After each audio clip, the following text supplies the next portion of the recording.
when we had our first memorial service in Iraq back in 2005.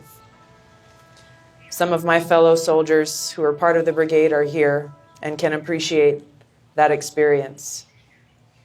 When we had hundreds of soldiers from the Hawaii Army National Guard's 29th Brigade Combat Team gathered in a memorial service, we paid our respects to the empty boots, the empty helmet, and the rifle, representing one of our friends who had passed. And we stood at attention as the first sergeant started calling roll. As he called out names of individuals within his unit, soldiers stood up, said, "Here, First Sergeant," name by name. And the First Sergeant called Specialist Cariaga, followed by silence. He called again, Specialist Dyson Cariaga. Silence. And as he called for the last time, Specialist Dyson K. Cariaga. All of us were snapped when we heard the rifle salute, because Specialist Cariaga was no longer with us. So on this day, we're sad because we miss our friends. But we also take this opportunity to strengthen our resolve as we celebrate the lives that they lived and their sacrifice, who they were, their strength, their courage, and their deep love for our country.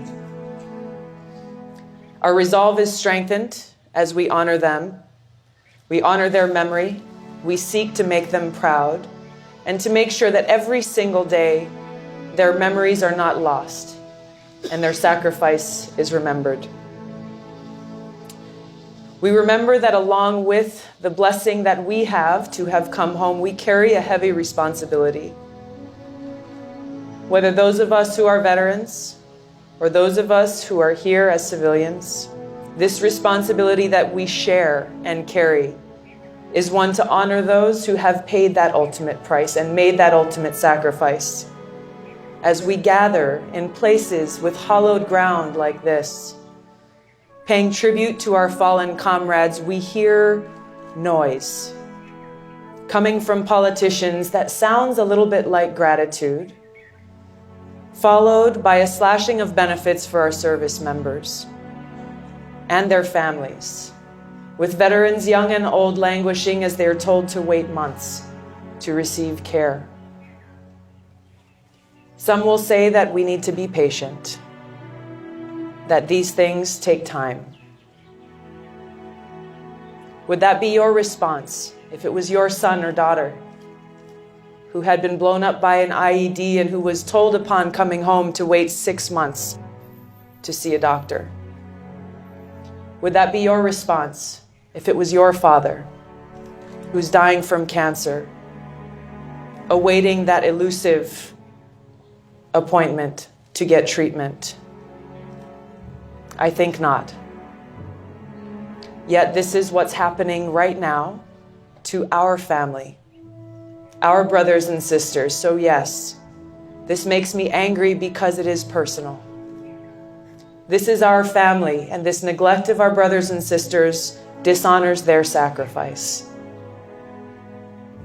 So, on days like today, we strengthen our resolve. We understand that we must lead by example. We must hold leaders accountable. We must honor the memories of our brothers and sisters who never made it home. We must fight for them, fight for those who are here and in need, understanding that the warrior ethos that have been ingrained in our souls and the core of our being are as relevant today as they always have been. I will always place the mission first. I will never accept defeat. I will never quit. And I will never leave a fallen comrade. We we will never leave a fallen comrade. We will not neglect those who are injured, sick, or in need.